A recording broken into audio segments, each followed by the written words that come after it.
नमस्कार दोस्तों, स्वागत है आपका अपने प्लेटफॉर्म एनसीईआरटी बाय विक्रम पर। जैसा कि आपको पता है, ये एनसीईआरटी के वीडियोज़ खास तौर पर बनाए जा रहे हैं हमारे साथी अध्यापकगण के लिए और जो स्टूडेंट सिविल सर्विसेज की तैयारी करता है उनके लिए। तो दोस्तों, आज इस सीरीज में हम जो हमारी एनसीईआरटी की लाइन बाय लाइन एक्सप्लेनेशन की सीरीज है, इसमें एक विषय और स्टार्ट करने जा रहे हैं। वो है हमारा मैथ का विषय। काफ़ी बच्चों के कमेंट भी आए थे कि सर ये मैथ पढ़ा दीजिए। तो उसी कड़ी में हम स्टार्ट करने जा रहे हैं और पहला चैप्टर स्टार्ट करने से पहले आपको एक जानकारी मैं देना चाहता हूं, जो आप बार बार पूछेंगे। तो आप कहेंगे सर पूरा मैथ किस प्रकार से हम पढ़ें। आप चैनल के प्लेलिस्ट वाले सेक्शन में जाएंगे, वहां पे आपको मैथ की प्लेलिस्ट मिल जाएगी, क्लास 8 मैथ प्लेलिस्ट। और यदि आप कक्षा 8 के स्पेशल 8 ही पढ़ना चाहते हैं तो आपके लिए अलग से हमने चैनल बना दिया गया है, एनसीईआरटी बाय विक्रम क्लास 8। आप यूट्यूब पर सर्च कीजिए, आपके सामने चैनल आ जाएगा एनसीईआरटी बाय विक्रम क्लास 8। और उस चैनल के प्लेलिस्ट वाले सेक्शन में जाएंगे तो आपको क्लास 8 के ही विषय मिलेंगे सारे के सारे, और कोई विषय की प्लेलिस्ट आपको नहीं मिलेगी, क्लास 8 की। ताकि बच्चों को इस चैनल पे प्लेलिस्ट ढूंढने में समस्या आती है कि बहुत सारी प्लेलिस्ट हो गई आपकी, लगभग हर क्लास की प्लेलिस्ट आपको इस चैनल पे मिल जाएगी। तो इसलिए हमें, ताकि आपको कोई भी प्लेलिस्ट ढूंढने में दिक्कत न हो, इसलिए अलग अलग क्लास के लिए हमने अलग अलग प्लेटफॉर्म बना दिए हैं। क्लास 6 के लिए आपका यही है, और क्लास 6 के लिए आपको कोर्सेज वाले उसमें ऑप्शन में जाना पड़ेगा, वहाँ पे आपको सिर्फ क्लास 6 की प्लेलिस्ट मिल जाएगी। तो मैं आशा करता हूँ ये जानकारी आपको समझ में आ गई होंगी। तो चलिए हमारा आज का जो लेक्चर है वो हम स्टार्ट करते हैं। तो आज हम स्टार्ट करेंगे 1.1 से, जो है आपकी वर्ग संख्याएं। इससे पहले चैप्टर में आपको एक पहेली दी हुई है, जो आपके एग्जाम पॉइंट ऑफ व्यू से ज़्यादा इंपॉर्टेंट नहीं है। यदि फिर भी आपको लग रहा है कि आपका टीचर कहता है करने के लिए, तो आप मुझे कमेंट कर दीजिए, मैं आपको पहली भी समझा दूंगा। तो सबसे पहले हम बात करते हैं वर्ग संख्याएं क्या होती है। वर्ग संख्याओं की एक परिभाषा याद रखिए, जब हम किसी संख्या को उसी संख्या से गुणा करते हैं तो जो हमें गुणनफल प्राप्त होता है, तो वो गुणनफल क्या कहलाता है, वर्ग संख्या कहलाता है। कैसे, देखिए भी, आपके पास कोई संख्या है, जैसे मान लेते हैं कि आपके पास 2 है। जब आप 2 को 2 से ही गुणा करते हैं, जो आपको गुणनफल मतलब गुणा का जो उत्तर प्राप्त होता है, वो आपकी वर्ग संख्या कहलाता है। वो आपकी क्या कहलाता है, वर्ग संख्या कहलाता है। वर्ग संख्या आपको पता चल गई क्या है, कि आपको देख लेना है। आपको कहते हैं 4 वर्ग संख्याएं लिखिए, तो आपको 2 से 3 को 3 से गुणा करनी, 4 को 4 से, 5 को 5 से। तो इस प्रकार आप वर्ग संख्याएं प्राप्त कर सकते हैं। अब है कि 1, 4, 9, 16 जैसी संख्याओं को वर्ग क्यों कहा जाता है, कि इनका नाम क्यों दिया वर्ग संख्या हमने, तो इसके बारे में बात करते हैं। हम जानते हैं कि एक वर्ग में इकाई वर्गों की संख्या उसकी भुजाओं के गुणनफल के समान होती है भी। इस लाइन का मतलब समझिए भी, ये कहता है कि एक वर्ग में इकाई वर्गों की संख्या, कि आपके पास कोई वर्ग है, हम मान लेते हैं कि आपके पास कोई वर्ग है भी, ये मान लेते हैं। आपका ध्यान से देखना एक बार, 4 मीटर ये लंबा है और 4 मीटर ही चौड़ा, थोड़ा सा वर्गाकार नहीं बना पाया, इसके लिए मैं आपसे माफी चाहूंगा। चलो आपको मैं वर्ग ही बता देता हूँ ध्यान से। इस लाइन का क्या मतलब है जो इसने लिखी है, क्योंकि लाइन टू लाइन कहा है, तो लाइन टू लाइन ही आपको मैं समझाऊंगा। कि आपके पास एक वर्ग है, आपका 2 मीटर लंबा है और 2 मीटर चौड़ा है। 2 मीटर लंबा है और 2 मीटर ही क्या है, आपका चौड़ा है। ठीक है, तो इसकी इकाई क्या है, पहले आप बताएंगे। हम बताएंगे कि सर इसकी इकाई तो मीटर है। क्या है, मीटर। अब इसने पूछा है कि 1 मीटर के अगर वर्ग बनाए तो कितने बनेंगे इसमें भी। आगे बात समझ में, यदि आपके पास कोई वर्ग है और आपसे पूछे 1 मीटर के कितने कितने वर्ग मिलेंगे प्रति इकाई के भी, ठीक है, इकाई वर्गों की संख्या वो क्या होगी, इनकी भुजाओं के गुणनफल के बराबर होगी। मतलब 2 दूनी 4 आपके इकाई वर्ग इसमें बनेंगे। ये बात आपको समझ में आई। ये देखिए इस प्रकार से, इसकी लंबाई 1 मीटर, इसकी लंबाई 1 मीटर, इसकी लंबाई 1 मीटर, इसकी लंबाई 1 मीटर। तो ये आपके इकाई वर्ग बनते हैं, 4 आपके वर्ग बन जाएंगे, जिनकी लंबाई क्या होगी, 1 इकाई होगी, मतलब 1 मीटर। इकाई का मतलब है मापन लिया आपने, लिया आप सेंटीमीटर ले सकते हैं, आप मिलीमीटर ले सकते हैं, किलोमीटर ले सकते हैं, कोई भी इकाई आप ले सकते हैं। यहाँ पे आपको एक उदाहरण और दिया है नीचे, तो ये देखिए भी आपकी, यहाँ पे देखते हैं आपका 5 और 5, ये आपका 5 मीटर मान लिया, और ये भी आपका 5 मीटर वर्ग है। तो आपसे पूछेगा इसमें इकाई वर्गों की संख्या बता दीजिए। इकाई वर्गों की कि एक एक मीटर वाले कितने वर्ग बनेंगे, वही तो हमने पढ़ा है। यदि इकाई वर्गों की हमें संख्या ढूंढनी है तो उनकी भुजाओं का क्या करेंगे, गुणनफल करेंगे। 5 गुणा में 5, 25, कितने हो गए 25। और ये इसमें एक ही आपका ये आ गया, ये आ गया, तो यही इसके क्या होगा, क्षेत्रफल के बराबर भी होगा। क्या होगा, क्षेत्रफल के बराबर भी होगा। 5 गुणा में 5, 25 आपके बन जाएंगे एक एक इकाई वाले भी। ठीक है, तो ये क्या हो जाएगा 25। ये बात आपको समझ में आ गई। वही आपको दिया गया है कि यदि आपका, ध्यान से देखना इसको, भुजाओं की लंबाई यदि 1 मीटर है तो आपके वर्ग कितने बनेंगे, एक ही वर्ग बनेगा, एक वर्ग इकाई। 2 हैं तो 4 वर्ग इकाई। ठीक है, यदि आपकी भुजाओं की जो लंबाई है उसकी 2 हो गई ना, तो कितने वर्ग बनेंगे, 4 बनेंगे। 3 है तो 9 बनेंगे, 6 है तो 16 सॉरी 4 है तो 16 बनेंगे, 5 है तो 25, 10 है तो आपके 100 बनेंगे। इस प्रकार से वर्ग इकाई। आपको ध्यान में रखना है कि आप जब भी क्षेत्रफल लिखेंगे, जब भी आप क्षेत्रफल किसी भी वस्तु का क्षेत्रफल निकालेंगे किसी भी क्षेत्र का, तो उसको हमेशा आप वर्ग इकाई में लिखेंगे। क्या लिखेंगे, वर्ग इकाई में। अब आपको कहेंगे सर ये वर्ग का तो समझ में आ गया, इसको लिखेंगे कैसे हर बार। तो चलिए ये और चीज मैं आपको समझा देता हूँ। मान लेते हैं कि दो चीजें हैं आपके पास, ध्यान से। 2 मीटर आपकी लंबाई है किसी की, ठीक है, तो ये आपकी इकाई है।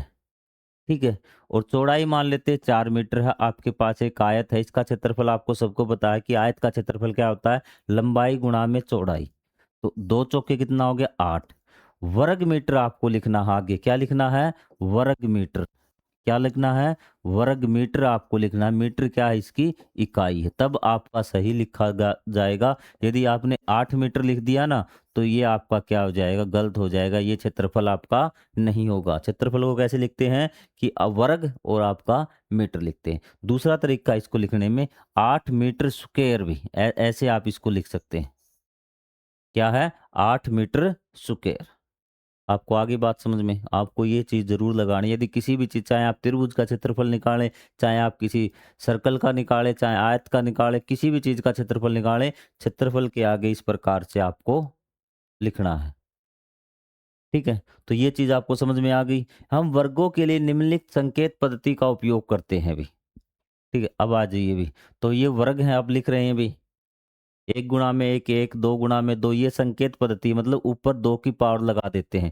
जैसे हमने वर्ग मीटर था ना, तो इसको मैं क्या लगा था, पावर 2 लगा दिया था। तो इस प्रकार से हम उसको लिख सकते हैं कि 3 का वर्ग आपका 9, 4 का वर्ग आपका 16 हो जाएगा, 5 का वर्ग आपका कितना हो जाएगा, 25 आपका हो जाएगा। इस प्रकार से हम वर्गों को ऐसे लिखते हैं। कोई दिक्कत नहीं आपको, समझ जाओगे। 3 की पावर 2 मतलब 3 को 3 से ही गुणा करा किया गया है, और जब हम उस संख्या को उसी संख्या से गुणा करते तो हमें क्या प्राप्त होता है, वर्ग है भी। तो ये भी वर्ग है और ये भी वर्ग है 3 का, ये भी वर्ग है, ये भी वर्ग है।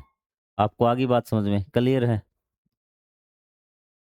अब देखिए, सामान्यतः किसी संख्या n के लिए हम n स्क्वायर लिखते हैं, जिसे n का वर्ग पढ़ा जाता है। 3/5 या 2.5 इकाई भुजा वाला वर्ग बना सकते हैं। तो इसने कहा कि इसको पढ़ने का तरीका भी, लिखने का तरीका क्या था कि मैं इसको ऐसे लिख दूं भी, तो आप क्या कहेंगे, 3 का वर्ग। 3 का वर्ग भी, 3 की पावर 2 भी बोलते हैं, लेकिन इसका एक्यूरेट रूप होगा 3 का वर्ग। क्या है ये, 3 का वर्ग है। क्या किया हमने, 3 का वर्ग किया हुआ है। किसी भी संख्या का वर्ग हम लिखते हैं, ये है आपका वर्ग लिखने का तरीका। जिस संख्या का आपको वर्ग लिखना है उसके ऊपर पावर 2 लगा दीजिए, उस संख्या के वर्ग लिखने का तरीका ये है भी। आपको आगे बात समझ में, सिर्फ आपको एक एक चीज पढ़ाऊंगा कि यदि हम n गुणा में n n स्क्वायर लिखते हैं, n की पावर 2 लिखते हैं, जिसे n का वर्ग पढ़ा जाता है, क्या हम इस प्रकार की इकाई वाला वर्ग बना सकते हैं या फिर नहीं बना सकते भी। ये तो आपको सीधी, अगर आपको संख्या 1 2 3 4 5 6 7 8 9 अगर लिखते थे तो आप बना देते थे। तो क्या इस इकाई वाला ही बना सकते हैं, बिल्कुल बना सकते हैं भी, कोई दिक्कत हमें नहीं होगी। हमें क्या करना है, 3/5,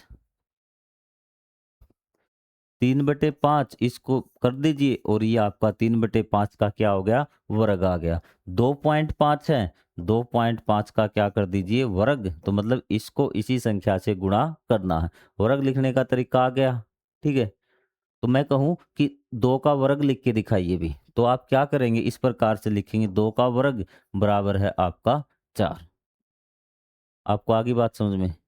5 का वर्ग लिख के दिखाइए, तो आप करेंगे 5 का पावर 2 और बराबर है 25। ये 5 का वर्ग आपने 25 लिख दिया। तो इसमें आपको फिलहाल तक कोई डाउट नहीं होगा। कॉपी पेन साथ रखिए, जो चीज़ें मैं बताता हूँ उसको एक बार खुद हाथ से निकाल के देख लीजिए। हाँ भी, ये बताया था आपको 3/5 है, इसको 3/5 को 2 बार आपको गुणा करनी है, तो 9/25। 3/5 को किससे गुणा करनी है? वर्ग निकालने के लिए तो उस संख्या को उसी संख्या से गुणा करनी पड़ेगी ना, तो बस आपको 3/5 को 3/5 से गुणा करनी है। 2.5 को 2.5 से गुणा करनी पड़ेगी, तो 6.25 इसका वर्ग उत्तर आ जाएगा। चीज़ें सही चल रही है, कोई डाउट नहीं हो रहा, बिल्कुल सही है। मैथ की बुक अपने साथ रखिए। प्राकृत संख्याओं के वर्गों को पूर्ण वर्ग कहते हैं, उदाहरण के लिए भी, सभी पूर्ण वर्ग हैं भी। प्राकृत संख्याओं के वर्गों को भी वर्ग और पूर्ण वर्ग। जो प्राकृत संख्या है ना, अब आप कहेंगे सर प्राकृत संख्याएं क्या है भी? मेन दिक्कत तो यही आती है कि आप स्टार्टिंग से मैथ पढ़ के नहीं आए, तो प्राकृत संख्याओं, क्योंकि जहाँ पे आपको दिक्कत होगी ना, वो चीज़ मुझे पता है। एग्जाम में कहाँ दिक्कत हो, हाई लेवल तक पढ़ाऊंगा आपको, कि आप किसी बच्चे को पढ़ा भी सकते हैं, आपसे कोई भी कहीं से पूछ ले तो आपको कोई दिक्कत नहीं होगी भी। ठीक है। प्राकृत संख्याओं के वर्गों को पूर्ण वर्ग कहते भी, पूर्ण वर्ग भी। प्राकृत संख्याएं क्या हैं आपकी? प्राकृत संख्याएं 1 हैं, 2 हैं, 3 हैं, 4 हैं, 5 हैं। तो ये क्या, इनका जो वर्ग होगा ना, वो आपका क्या कहलाएगा? पूर्ण वर्ग। 1 का वर्ग 1 हो जाएगा, 2 का वर्ग 4 हो जाएगा, 3 का वर्ग 9 हो जाएगा, 4 का वर्ग 16 हो जाएगा। तो ये सारे क्या हैं आपके? पूर्ण वर्ग है भी। ठीक है। अब हम देखते हैं, ये तो हमें पता चल गया कि वर्ग क्या होते हैं, किस प्रकार उनको निकालते हैं और किस प्रकार से हम उनको लिखते हैं। ठीक है। पूर्ण वर्गों के प्रतिरूप और उनके गुण भी, अब हमें इनके बारे में थोड़ी सी जांच पड़ताल करेंगे। हम देखेंगे क्या कोई रिलेशन आ रहा है या फिर नहीं आ रहा। ठीक है। तो यहाँ पे देखिए भी, प्रथम 30 प्राकृत संख्याओं के वर्ग ज्ञात कीजिए और उन्हें निम्न तालिका में अंकित कीजिए भी। अब आपका यहाँ से होमवर्क स्टार्ट होता है। आप कहेंगे हमें क्या करना पड़ेगा? अगर मैं सारी चीजें यहीं पे निकाल के दे दूंगा तो आप क्या करेंगे?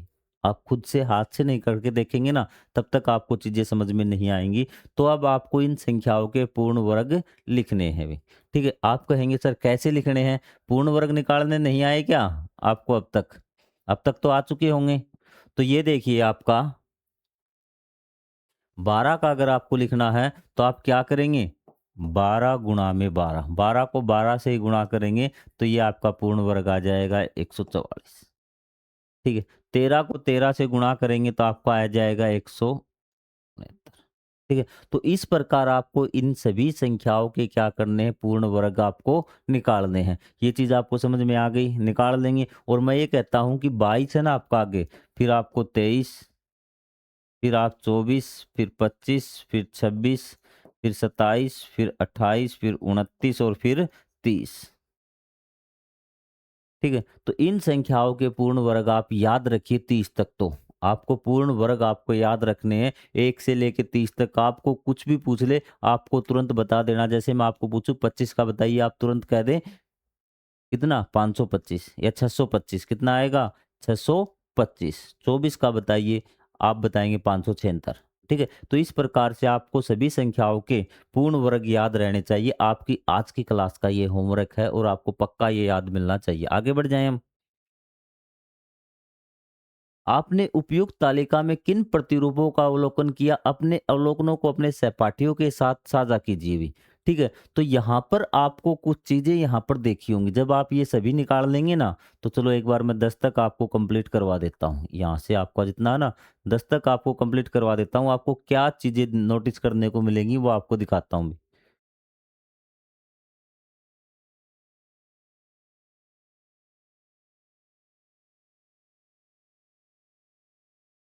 ठीक है। यहाँ पे जब आप इस टेबल को देखेंगे ना, तो एक चीज नोटिस करना आप, कि जो इकाई का अंक है भी, इकाई का अंक जब आप इन सभी टेबलों को नोटिस कर लेंगे, पूरा निकाल लेंगे, तो इकाई का अंक आपको क्या क्या मिल सकता है? आपका इकाई का अंक 1 मिल सकता है आपको, 4 मिल सकता है, 9 मिल सकता है, 6 मिल सकता है, 5 मिल सकता है और आपका 4 मिल सकता है और आपका डबल ज़ीरो आपको इकाई में मिल सकती है लास्ट में। अगर पूर्ण वर्ग संख्या होगी ना, तो आपको देखते पहले तो ये नोटिस करना है कि उसका इकाई का अंक इनमें से है या नहीं। आपसे कोई पूछ ले कि ये संख्या पूर्ण वर्ग है या नहीं भी, तो आपको देखना है कि उसका इकाई का अंक ये है या नहीं। बाद में हम आगे जाँच करेंगे, वरना तो हमारा सवाल वहीं रुक जाएगा। मैं आपसे पूछ लूँ 233, ये पूर्ण वर्ग संख्या है या नहीं? तो आप देखेंगे कि इकाई का अंक 1, 4, 9, 6, 5, 4 में से तो नहीं आया, तो ये पूर्ण वर्ग नहीं है। आपको जाँचने की भी आवश्यकता नहीं पड़ेगी।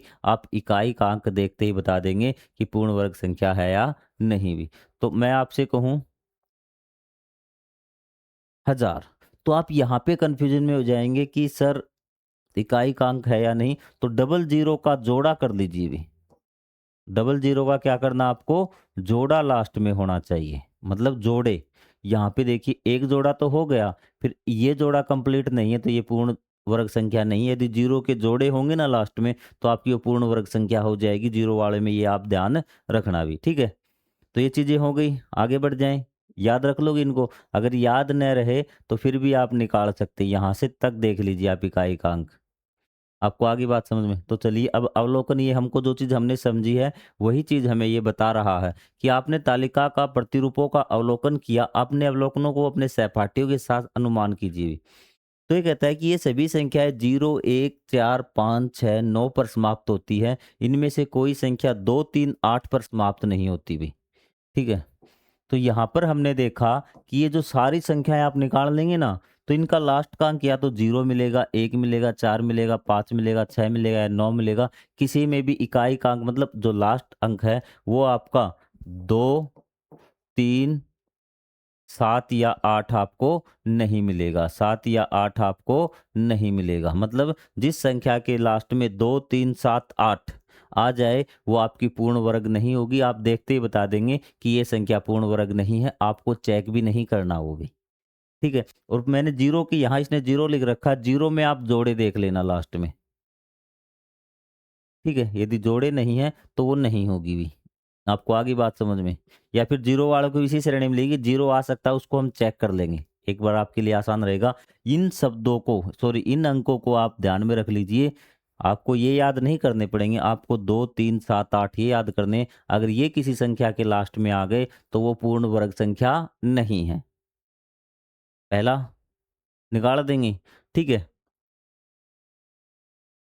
यदि कोई अंक 0, 1, 4, 5, 6, 9 पर समाप्त होती तो क्या वह सदैव एक पूर्ण वर्ग संख्या होगी? अब क्वेश्चन आपसे आ गया अभी। आपने ये चीज़ तो पता कर ली। यदि ये संख्या, ये अंक जिस संख्या के लास्ट में आ गए वो पूर्ण वर्ग संख्या नहीं होगी। लेकिन अब इसने उल्टा पूछा है, यदि कोई संख्या इस पर समाप्त होती है, क्या वो एक पूर्ण वर्ग संख्या होगी? नहीं होगी भई। सारी थोड़ी ना होगी। तो जैसे देखिए आपकी मैं संख्याएँ लिख रहा हूँ 3 या 4 आपको समझ में आ जाएगा वहाँ से कि दोनों बातें क्या हैं। एक संख्या है मेरी 15, एक संख्या है मेरी 25 और एक मेरी संख्या है 7। तो मैं आपसे पूछूँ, मान लेते हैं कि आपको इन संख्याओं के बारे में पता नहीं पूर्ण वर्ग है या नहीं, ठीक है? तो मैंने आपको जो टेबल बताई थी वही कि पहले तो इकाई का अंक देखिए कि 2, 3, 7, 8। यदि अंक 2, 3, 7, 8 में से इकाई का अंक कोई आ गया तो पूर्ण वर्ग संख्या नहीं होगी। पूर्ण वर्ग संख्या नहीं होगी, तो आपने तुरंत देखते ही ये 7 आ गया ना लास्ट में, ये पूर्ण वर्ग संख्या नहीं होगी। अब ये आगे पूछता है, क्या ये दोनों जो आपने छोड़ी है, क्या ये बाकी सारी पूर्ण वर्ग होगी? पूर्ण वर्ग सारी नहीं होगी, फिर हमें चेक करना पड़ेगा कि ये पूर्ण वर्ग है या फिर नहीं है।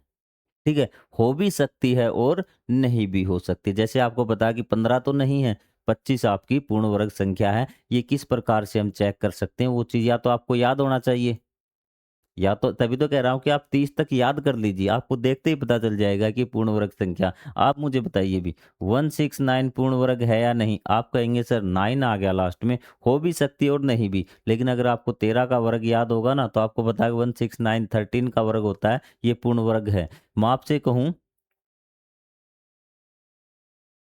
129 आप कहेंगे सर हो भी सकती है और नहीं भी हो सकती है, आपको फिर चेक करना पड़ेगा। यदि मैं यही संख्या बोल दूं 1 2 2, आप कहेंगे सर लास्ट में 2 आ गया, पूर्ण वर्ग नहीं है, कुछ चेक नहीं करना, क्योंकि आपको बताया गया अगर लास्ट में क्या आ जाए 2 3 7 8 आ जाए तो पूर्ण वर्ग संख्या नहीं है।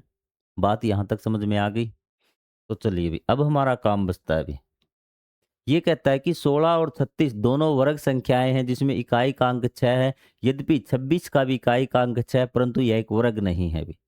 ठीक है। अतः हम केवल इकाई को अंक को देखकर यह निर्धारित नहीं कर सकते कोई वर्ग है या नहीं, परंतु इकाई का अंक यह बता सकता है कि कोई संख्या वर्ग कब नहीं होगी। इसने कहा कि इकाई का अंक देखकर हम क्या पता लगा सकते हैं, ये पता नहीं लगा सकते कि वो पूर्ण वर्ग है। ठीक है, हाँ ये पता लगा सकते हैं कि पूर्ण वर्ग नहीं है, वो पूर्ण वर्ग नहीं है। तो आपको पूर्ण वर्ग नहीं है इसके लिए कौन से अंक देखने हैं?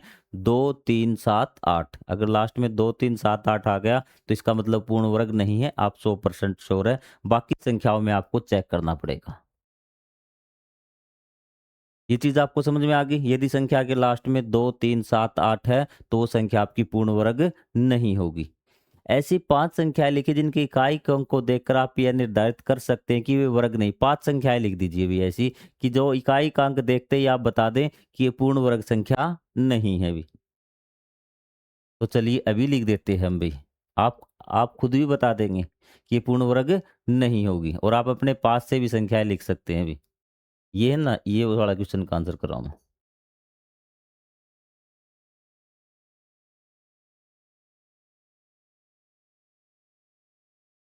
कितनी भी बड़ी संख्याएं हो, कितनी भी कुछ भी हो, आपको कुछ नहीं करना भी। आपको इकाई का अंक देखना, इकाई का अंक 2 आ गया लास्ट में, पूर्ण वर्ग ये नहीं हो सकती। 7 आ जाए, 7 भी था ना लिस्ट में, पूर्ण वर्ग नहीं होगी। पूर्ण वर्ग नहीं होगी इकाई का अंक 3। इकाई का अंक 3 पूर्ण वर्ग नहीं होगी। तो आप पूर्ण वर्ग संख्याओं को तो आप देखते ही पहचान जाओगे कि ये पूर्ण वर्ग संख्या नहीं है। जो संख्याएं पूर्ण वर्ग नहीं ना तो उनको तो आप देखते ही पहचान जाओगे। फिजिकली आपके आगे बढ़ जाएं। 1 9 11 19 21 29 इन सभी संख्याओं की इकाई का अंक 1 है। अब आप ऐसे अगले 2 वर्गों लिखिए कि ध्यान दीजिए कि यदि किसी संख्या की इकाई का अंक 1 या 9 है तो उसके वर्ग का इकाई का अंक 1 होगा अभी। ठीक है, आपने अब क्या नोटिस किया अभी? अब ये कह रहा है कि आपने 1 का वर्ग लिखा, 9 का लिखा, फिर 11 का, 21 का। 1 का वर्ग 1 होता है, 9 का वर्ग आपका 81 होता है, 11 का वर्ग 121 होता है। ठीक है, इसी प्रकार आपको 81 का लिखना है, 21 का लिखना है, 19 का लिखना है, 29 का लिखना है, 31 का लिखना है। जब इनके वर्ग लिखोगे ना तो इनके जो वर्ग आएंगे उनका जो इकाई का अंक होगा 1 होगा। क्या होगा? 1 होगा। क्या होगा? 1 होगा। ये बात आपको समझ में आई या फिर नहीं आई, मुझे ये बता दीजिए। ये बात आपके काम आएगी, क्या काम आएगी ये भी बात मैं आपको अभी समझाऊंगा अभी।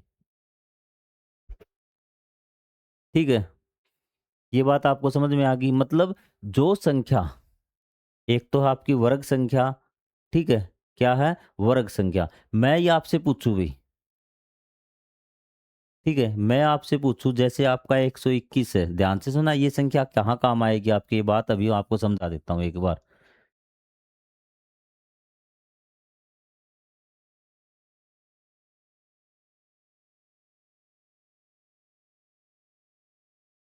ये आपका 121 है, मैं आपसे पूछूं ये वर्ग संख्या है, ये किस संख्या की वर्ग है भाई?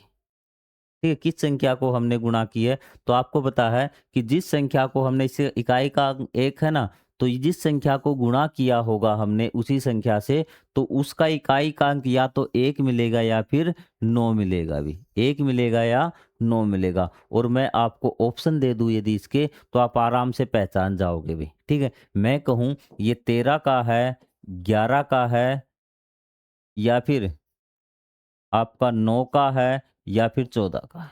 आप सोचोगे इकाई का अंक 1 है तो ये 1 आ रहा है। 9 का नहीं हो सकता, 9 निम 81 होता है। 9 का भी हो सकता है, क्योंकि 9 का भी आपका जिस वर्ग संख्या का इकाई का अंक 1 आएगा, वो जिस वर्ग संख्या की ना उसका इकाई का अंक या तो 1 मिलेगा या 9 मिलेगा। यदि वर्ग संख्या का इकाई का अंक 6 है तो जिस संख्या को वर्ग किया गया है, उस संख्या का इकाई-कांक या तो 4 आएगा या फिर क्या आएगा 6 आएगा। 4 आएगा या 6 आएगा।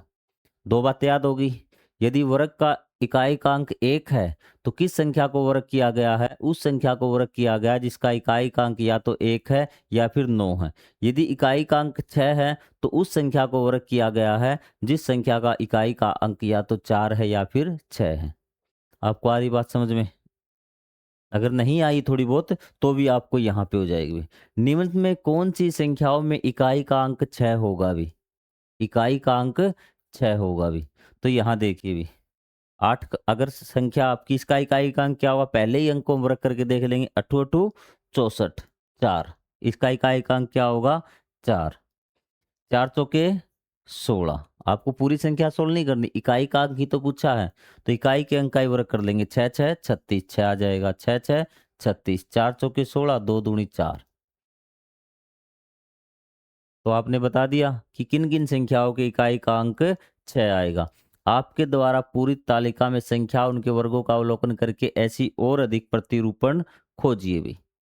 और अधिक प्रतिरूप आपको खोजने हैं कि आपने तालिका में कि किसके इकाई का अंक क्या होगा। वो भी आपके लिए बिल्कुल आसान है, आपके इतने काम का भी नहीं। आपको इस प्रकार से इकाई का अंक निकाल सकते हैं भी, ठीक है। आपसे पूछ सकता है कि 126 का जब हम वर्ग करते हैं तो इकाई का अंक क्या होगा? तो इसको पूरा गुणा मत कर लग जाना भी आप, ठीक है। तो आपको पता है 6 6 36 तो इकाई का अंक इसका क्या होगा? 6 होगा। आपसे पूछे 5432 के वर्ग का इकाई का अंक बता दीजिए, तो आप क्या करेंगे?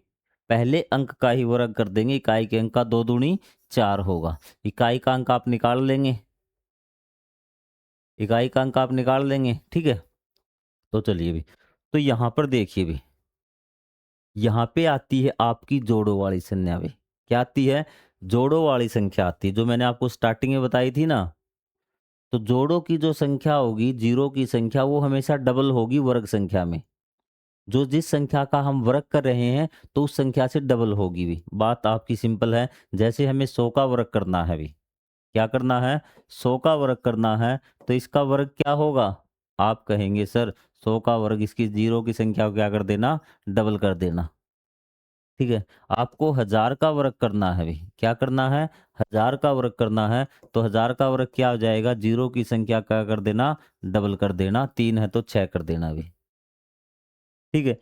और जैसे आपको 200 का करना है, किसका करना है? 200 का करना है, तो पहले तो आपको जीरो की संख्या डबल करनी है और बाद में जो बचा हुआ है उसका वर्ग करना 2 दूनी 4। आपको कोई डाउट लग रहा है?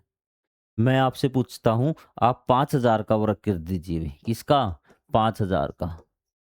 आप कहेंगे सर पहला काम है तो जीरो की संख्या डबल करना भी। 1 2 3 4 5 6 3 थी, 6 कर दी। अब 5 का वर्ग क्या होगा? 5 गुणा में 5 25 आप वो आगे लिख दीजिए भी, ठीक है। और मैंने आपको बताया था कोई भी वर्ग संख्या होगी उसके लास्ट में जीरो है, तो जीरो की संख्या लगभग आपको जोड़े में ही मिलेगी। क्या मिलेगी? जोड़े में ही मिलेगी। जोड़े वाले की बात को छोड़ दो, आप जीरो वाली संख्या का वर्ग निकाल सकते हैं ना। कभी इसको ऐसे गुणा करने बैठ जाओगे 5000 गुणा में 5000, जैसे आप गुणा करते हैं वैसे आपको नहीं करना है।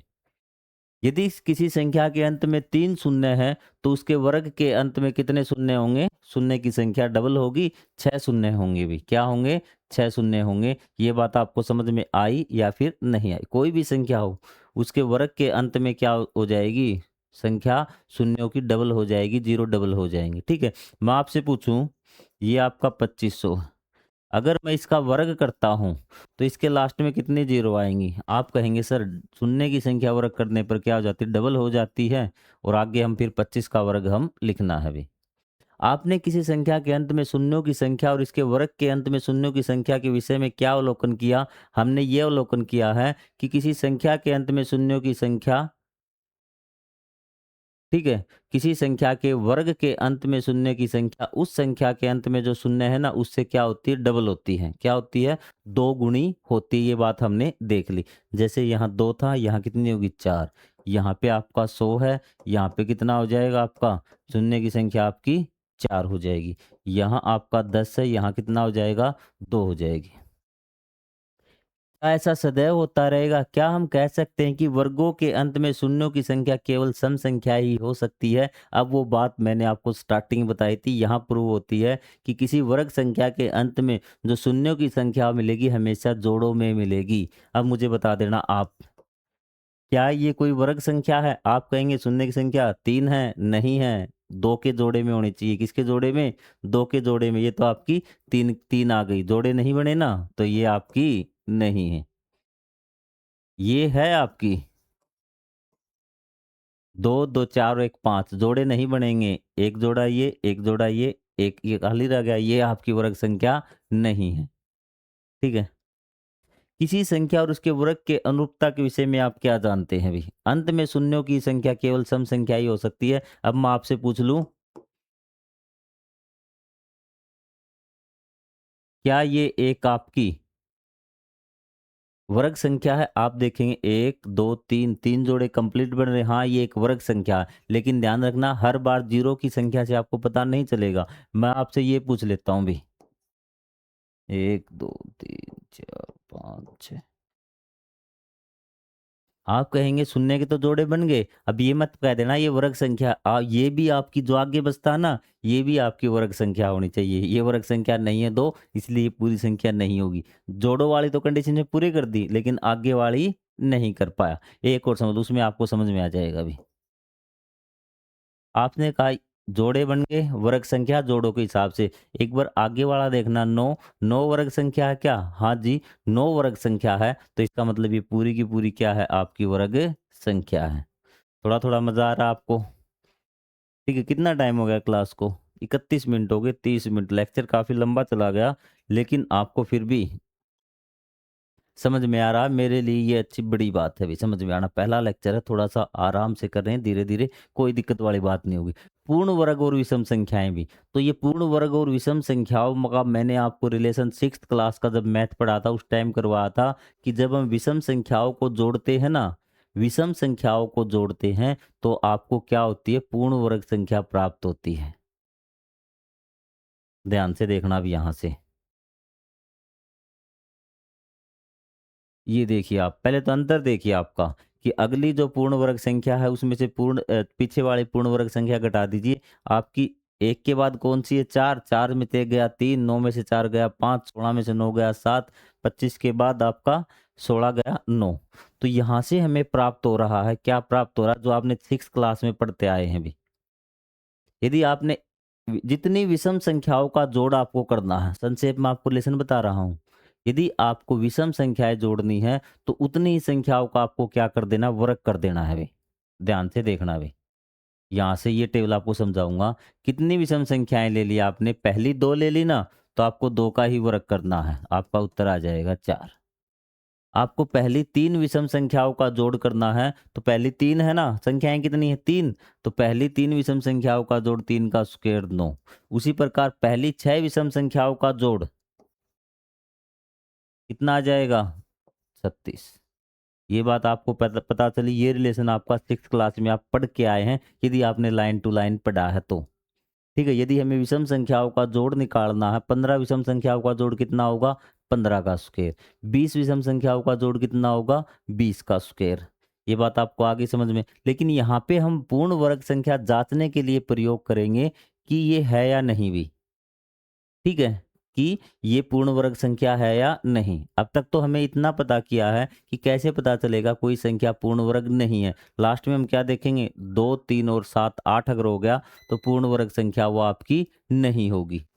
पूर्ण वर्ग संख्या आपकी नहीं होगी भी। ठीक है? तो आपका ये बोर्ड यहाँ पे बंद हो गया अभी, बीच में शायद लाइट का कट लग गया। तो इसके आगे जस्ट हम अगले पार्ट में करेंगे। शायद इसने भी ये मैसेज दिया है कि आप अगले पार्ट में कंटिन्यू कर लीजिए श्रीमान जी, आज के लिए इतना ही काफ़ी है। तो मिलेंगे हम अगले पार्ट में, तब तक के लिए जय हिंद, जय Bharat, thank you very much.